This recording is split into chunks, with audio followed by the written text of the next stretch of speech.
কিছুদিন আগে এই সিনারিও ছিল যে পুলিশের জন্য কম্পিটিশন বন্ধ হয়ে যাচ্ছে, পুলিশ আসিয়ে কম্পিটিশন বন্ধ করে দিচ্ছে।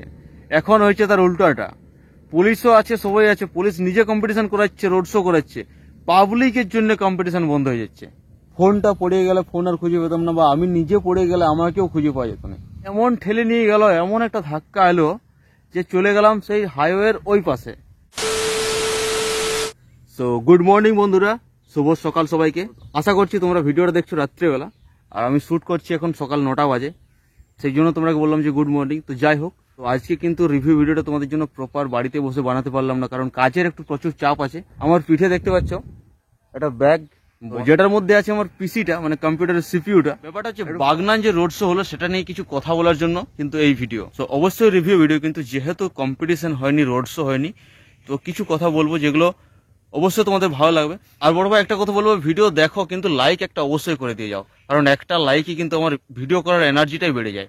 তো চলো বেশি বাকচুদি না করে মেন টপিকে আসছি। বাগনান তো গেছিলাম অনেক আশা নিয়ে, 3টা সেট আছে, 3টা সেটের টেস্টিং তুলবো, 3টা সেটের রোড শো করবে সেটা তুলবো, এবং যদি কম্পিটিশন হয় কম্পিটিশন তুলবো, তোমাদেরকে দেখাবো এবং আমি দেখবো। কোনো কিছু হলো না বড় ভাই। এটার কারণটা কি, আসল কারণটাও বলবো। কিন্তু ওই যে বলে নাই যে যেটা ভেবে যায় তার উল্টাটা ঠিক হয়। আমি সকালবেলা যে কমিটির দাদা ভাইয়ের সাথে কথা বলি, বলছে 4:30 5টার মধ্যে সমস্ত সেট কিন্তু টেস্টিং হয়ে যাবে। 4:30 5টার মধ্যে টেস্টিং তো দূরের কথা, প্রায় 7টা বাজে যায়, তাও কিন্তু সে টেস্টিং হয় না। পাওয়ার মিউজিক প্রায় 7টার সময় টেস্টিং করেছে। পাওয়ারের কাছে গেছি, বর্মনের কাছে গেছি, আর্কের কাছে গেছি, 3টা সেটআপের কাছে কিছু টেস্টিং কিন্তু দেখতে পাইনি কোনো সেটআপের 4:30 5টার মধ্যে। সন্ধ্যাবেলা যখন পাওয়ার মিউজিক টেস্টিং শুরু করে, এত পরিমাণ ভিড় হয়ে যায়, এত পাবলিক চলে আসে যে মেন রোডটা আছে, মেন রোডটা পর্যন্ত কিন্তু পাবলিক দাঁড়ায় দেখছিল। ওটা ন্যাশনাল হাইওয়ে NH6, ওই ন্যাশনাল হাইওয়েটা কিন্তু পাবলিকের জন্য ব্লক হয়ে গেছিল। পুরো ড্রোন ভিউতে অবশ্যই দেখেছ যে কি রকম লোকটা হয়েছিল, কি রকম পাবলিক এসেছিল। তো আমার যতদূর ধারণা যে ভিড়ের জন্য কিন্তু পাওয়ার মিউজিক নিজের প্রপার টেস্টিংটা পর্যন্ত করতে পারলো না, এত পরিমাণ ভিড় হয়ে গেছিল টেস্টিং এর সময়। তারপরে রাত প্রায় 8টার সময় আমরা চেষ্টা করি বর্মন মিউজিকের কাছে যাওয়ার। সেই মুহূর্তে কিন্তু বর্মন মিউজিক টেস্টিং করছিল, কিন্তু সত্যি বলতে কি বড় ভাই, ভিড় দেখে আমি ঘুরে চলে এলাম, যেতে পারলাম না। হয়তো কিছু ইউটিউবার গেছিল, কিন্তু তারা প্রচুর রিস্ক নিয়ে সেখানে গেছিল। আর বর্মন মিউজিকের টেস্টিংটা হয়েছিল বড় ভাই মণ্ডপের কাছে, যেখানে প্যান্ডেলটা, প্রপার প্যান্ডেলটা ছিল, ওইখানেই কিন্তু বর্মন মিউজিক টেস্টিং করেছিল। কিন্তু অত দূর আমার পক্ষে যাওয়া হয়ে উঠলো না।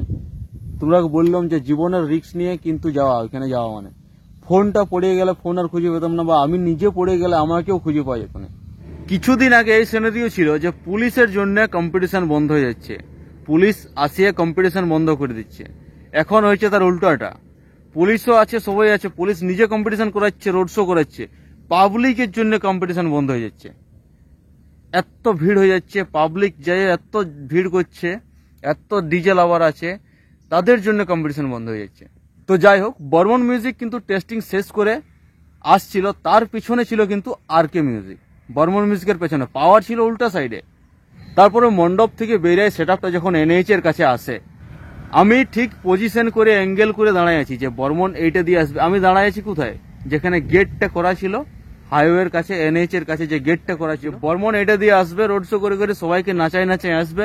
আমি একটা দারুণ ফুটেজ নিব এবং তোমরা দেখাবো, এটা ছিল আমার মোটিভ। ভাই এমন ঠেলে নিয়ে গেল, এমন একটা ধাক্কা এলো যে চলে গেলাম সেই হাইওয়ের ওই পাশে, আর দাঁড়ায় থাকতে পারলাম না। আবারও কি ওইখানে আসছে সেটআপ বন্ধ টোটাল। কারণটা কি, সবাই বলছে কি ব্যাপার বন্ধ করে দিল, কি হলো? কারণটা মেন হচ্ছে ভিড়ের জন্য। ভিড়ের জন্য বন্ধ করে দিল, যাতে ভিড়টা কম। ওই জায়গায় সেটআপ চালালে যদি আরো লোক ঢুকে তাহলে কিন্তু প্রবলেম হয়ে যেত। প্রায় 2 ঘন্টা বড় ভাই ওই গেটের সামনে বর্মন মিউজিক দাঁড়ায় থাকে, খালি ডিজি বন্ধ, সেটআপ বন্ধ, লাইট বন্ধ, সব বন্ধ করে, ভিড়ের জন্য। 1 নম্বর কারণ হচ্ছে ভিড়ের জন্য। ওনারা কমিটির দাদা ভাইরা আগেই বলেছিল যে এটা আমাদের সাউন্ড সিস্টেমের মেলা লয়, এটা আমাদের এন্টারটেন করার জন্য সাউন্ড সিস্টেমটা এনেছি, আমাদের মেলাটা অন্য পারপাসে, সাউন্ড সিস্টেমটা মেন মোটিভ আমাদের লয়। সেই সাউন্ড সিস্টেমের জন্য, সেই ডিজে লাভারদের জন্য কিন্তু পুরো মেলাটা বন্ধ হয়ে গেল। কোনো কম্পিটিশন, কোনো রোড শো, কিচ্ছু হয়নি। বড় ভাই আমি 25-26 বছরের একটা হাট্টা জুয়ান ছেলে, আমার পা কাঁপছে ওইসব ভিড়ে, ওই ভিড়ে ঢুকতে। এমন কিছু পাবলিককে ওখানে দেখলাম, বাচ্চা নিয়ে, লেডিস নিয়ে ওই ভিড়ের মধ্যে ঢুকছে। ভাই কিভাবে পারে কে জানে। তোমরা প্রপার ভালো ভিডিও ফুটেজ দিতে পারেনি, তার জন্য সবার কাছে আমি ক্ষমা প্রার্থী। অতএব এটার জন্য আমি কিন্তু প্রশাসনকেও দোষ দিব না আর ওখানের কমিটিকেও দোষ দিব না। প্রত্যেক বছরই কিন্তু ওইখানে রোড শো হয়, ওইখানে এনজয়মেন্ট হয়, কোনো বছর কোনো প্রবলেম হয় না। এবছর এত পরিমাণ ভিড় হয়েছে পাবলিকের জন্য, কিন্তু এই রোড শো বন্ধ হয়েছে। প্রশাসন বা কমিটি দুজনেই কিন্তু নিজের কাজ খুব ভালোভাবে করেছে, তারাও ভালোভাবে মেনটেন্স করেছে এত ভিড় হওয়া সত্ত্বেও। আর সাউন্ডের ব্যাপারে কি বলবো, সাউন্ড তো বড় হয় 5 মিনিটও ভালোভাবে বাজে নেই।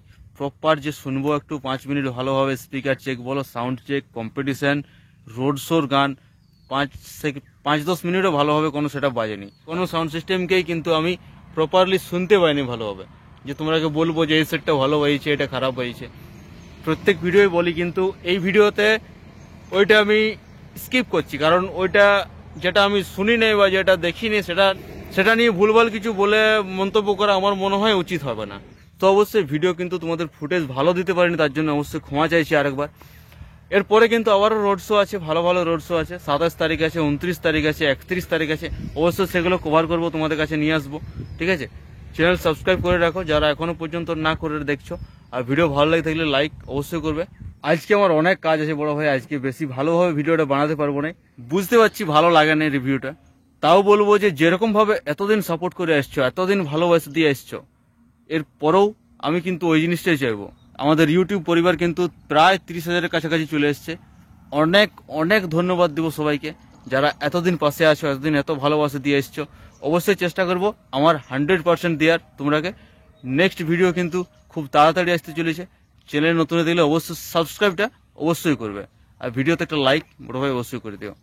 চলো দেখা হচ্ছে পরের ভিডিওতে।